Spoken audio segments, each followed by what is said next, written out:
ആജരാമജീവന YouTube ചാനലിലേക്ക് സ്വാഗതം. നിങ്ങൾ ശ്രദ്ധിച്ചിട്ടുണ്ടോ, ചില ആളുകൾ തമ്മിൽ ആദ്യമേ തന്നെ ഒത്തുപോകില്ല. കാരണമില്ലാതെ വഴക്ക്, അഭിപ്രായഭേദം, അകലം, ഇതെല്ലാം സ്വഭാവം മാത്രമാണോ, അല്ലെങ്കിൽ ജന്മനക്ഷത്രങ്ങളുടെ കലഹമാണോ? ഇന്നത്തെ വീഡിയോയിൽ പരസ്പരം കലഹിക്കാൻ സാധ്യതയുള്ള നക്ഷത്രങ്ങളെക്കുറിച്ചാണ് പറയുന്നത്. എന്തുകൊണ്ടാണ് ഈ കലഹം ഉണ്ടാകുന്നത് എന്നും എങ്ങനെ അത് നിയന്ത്രിക്കാം എന്നതുമെല്ലാം ഇതിൽ വിശദമായി പറയാം. ഓരോ നക്ഷത്രത്തിനും ഒരു മനോഭാവം, ഒരു ആലോചനാ രീതി, ഒരു പ്രതികരണ ശൈലി ഉണ്ടെന്ന് ജ്യോതിഷം പറയുന്നു. ചില നക്ഷത്രങ്ങൾ തീ പോലെ വേഗം പ്രതികരിക്കും, ചിലത് വെള്ളം പോലെ ഉള്ളിൽ സൂക്ഷിക്കും. ഇവ രണ്ടും കൂട്ടിയാൽ കലഹം സ്വാഭാവികം.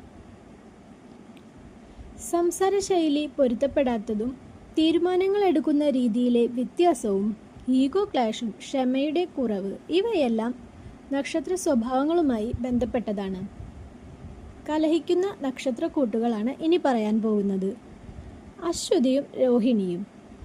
അശ്വതി വേഗതയും ആത്മവിശ്വാസവും, രോഹിണി സ്ഥിരതയും നിയന്ത്രണവും ആണ്. അശ്വതി ഉടൻ തീരുമാനിക്കും, രോഹിണി ചോദ്യം ചെയ്യും. അപ്പോൾ അവിടെ വഴക്ക് ഉറപ്പാണ്. രണ്ടാമതായി മകം, കാർത്തിക. അതായത് പുണർദം, പൂയം, ആയില്യം ഇവയിലേതെങ്കിലും ഒന്ന്. മകം ആധിപത്യവും, പുണർദവും പൂയവും ആയില്യവും വികാര അധീനതയുമാണ്. മകത്തിൻ്റെ വാക്കുകൾ പുണർദം, പൂയം, ആയില്യം ഈ നക്ഷത്രക്കാർക്ക് മുറിവാകാം. ഇനി തിരുവാതിരയും ചിത്തിരയും. തിരുവാതിര സ്വാതന്ത്ര്യവും, ചിത്തിര നിയന്ത്രണവും പെർഫെക്ഷനുമായിരിക്കും. എൻ്റെ രീതിയിലാണ് ശരി എന്ന് പറയുന്നതായിരിക്കും ചിത്തിര നക്ഷത്രം. അതുകൊണ്ട് സ്ഥിരം തർക്കമുണ്ടാകാൻ സാധ്യത. പിന്നെ വിശാഖവും അനിഴവും. വിശാഖം ലക്ഷ്യബോധം, അനിഴം അധികാരബോധം. രണ്ടുപേരും മുന്നിൽ നിൽക്കാൻ ശ്രമിക്കും. അപ്പോൾ അവിടെ ഈഗോ ക്ലാഷ് ഉണ്ടാകും. അഞ്ചാമതായി ചതയവും പൂരവും. ചതയം ചിന്തകനും, പൂരം പ്രകടനകാരനുമാണ്. ഒരാൾ മിണ്ടാതിരിക്കും, മറ്റൊരാൾ അതിനെ അവഗണനയായി കാണും. ഇതാണ് ഇവിടെ ഉണ്ടാകുന്ന കുഴപ്പം. ഇനി ബന്ധങ്ങളിൽ കാണുന്ന പ്രശ്നങ്ങൾ ഏതെല്ലാം എന്ന് നോക്കാം.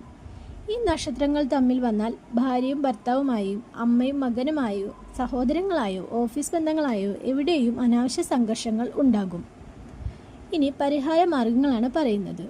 കലഹിക്കുന്ന നക്ഷത്രങ്ങൾ എന്നത് ശാപമല്ല. ചെയ്യേണ്ടത് പ്രതികരിക്കാൻ മുൻപ് 10 സെക്കൻഡ് നിൽക്കുക. എല്ലാം വ്യക്തിപരമായി എടുക്കാതിരിക്കുക. വ്യാഴാഴ്ച അല്ലെങ്കിൽ തിങ്കളാഴ്ച നിങ്ങളെ കൊണ്ട് ആവും വിധത്തിൽ ദാനം ചെയ്യുക. വീട്ടിൽ ശാന്തമായ അന്തരീക്ഷം നിലനിർത്തുക. നക്ഷത്രങ്ങൾ സ്വഭാവം കാണിക്കും, പക്ഷേ തീരുമാനം മനുഷ്യൻ്റെ കയ്യിലാണ്. അറിയുന്നവർ കലഹം ഒഴിവാക്കും, അറിയാത്തവർ ബന്ധങ്ങൾ തകർക്കും. ഈ അറിവ് നിങ്ങളുടെ ജീവിതം ലളിതമാക്കട്ടെ. ചാനൽ സബ്സ്ക്രൈബ് ചെയ്യാൻ മറക്കരുത്. മറ്റൊരു വീഡിയോയുമായി വീണ്ടും കാണാം. നന്ദി.